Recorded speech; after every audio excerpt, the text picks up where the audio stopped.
With antlers 11 feet wide, the now extinct Irish elk stands 9 feet tall.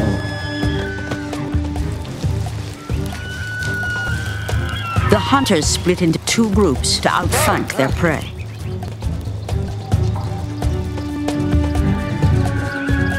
From long experience, they know group hunting is more effective than going it alone. Even one large animal yields so much meat, the risk's worth it.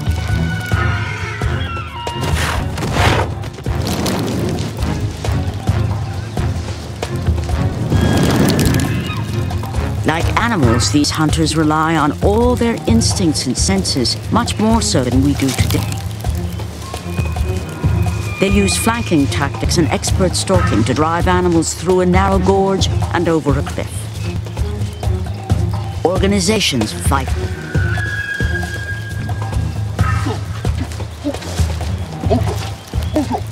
Language as we know it is still 250,000 years away, but these early humans have the basic skills to communicate. One of them is sent to be the lookout.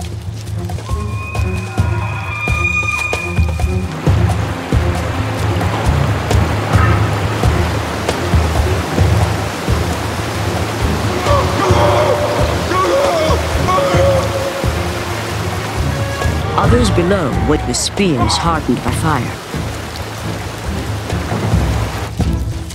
The most experienced hunter leads the drive.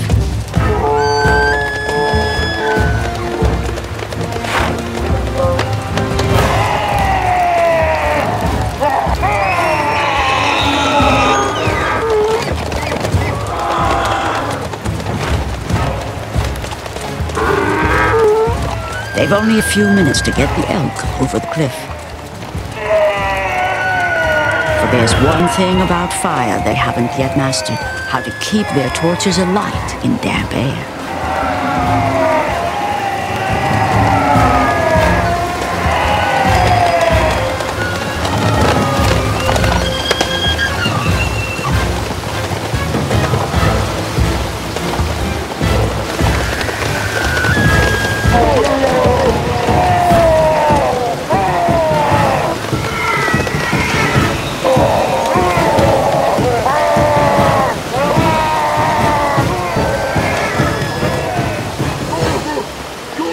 Experience handed down from generation to generation can't help them here. They're losing control.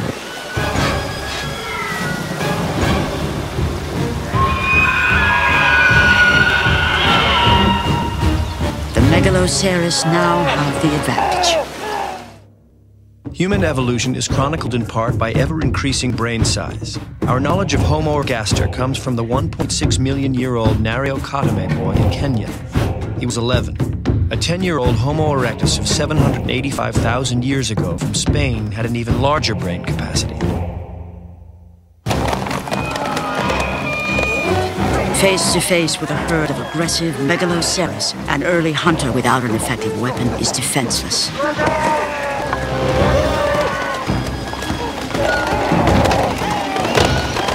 The gorge destined to trap the giant elk has now trapped the hunters.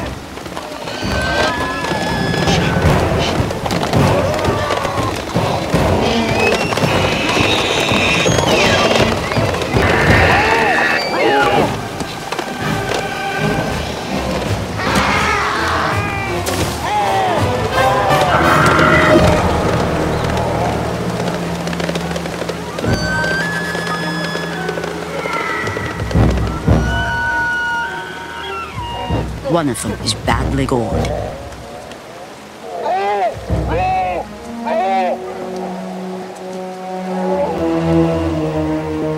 To lose any man is a disaster in a world where people live in tiny, self-sustaining bands.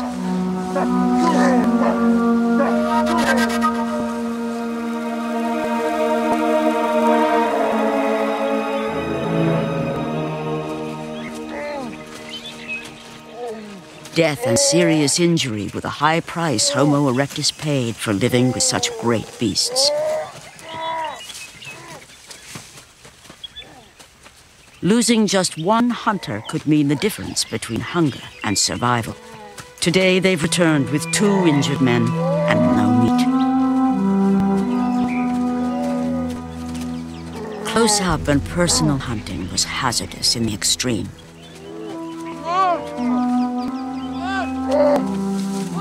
Finds in Spain tell us few Homo erectus males lived beyond their teens.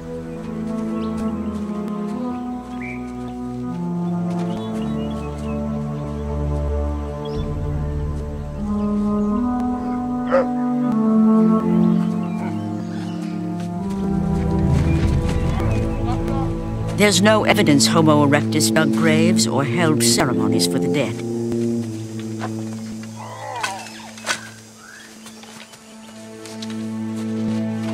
We'll never know if these earliest peoples felt the sense of loss left by a death, for they were still closer to the great beasts they shared the world with than to us today.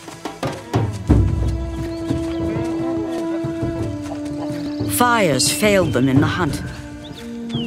There are things about it that are still a mystery to them. But they must master all its secrets if they're to survive.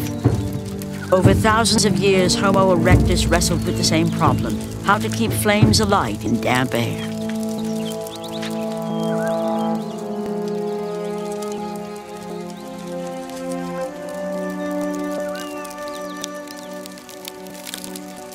It's been a disastrous hunt. For these early humans with no strong reasoning powers and no articulate speech, emotions like grief, anger, and happiness would have been fleeting moods. We'll never know exactly how Homo erectus communicated with each other, but conflict, even violence, was inevitable when people lived in such tightly knit groups and when hunts failed.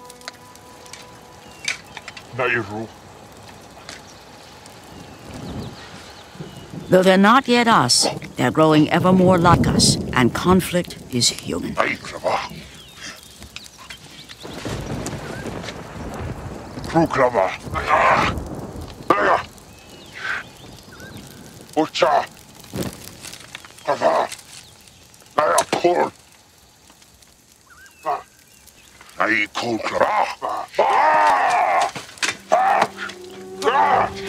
The blame game's as old as man.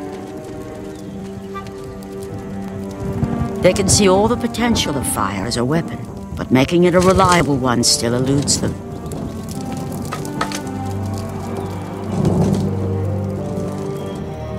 Thousands of years of trial and error will provide the answer. It'll come from survival skills. They may have lacked concern about the dead, but we can be sure people living so close to nature had a vast knowledge of plants, of what was edible and what wasn't, the seasons of wild fruit and berries, and most importantly, the healing power of plants.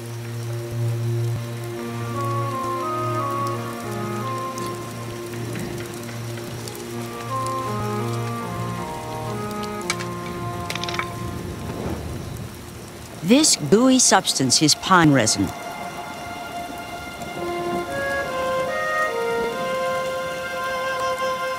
Not only can it prevent infection, it's also the source of turpentine, a natural fuel.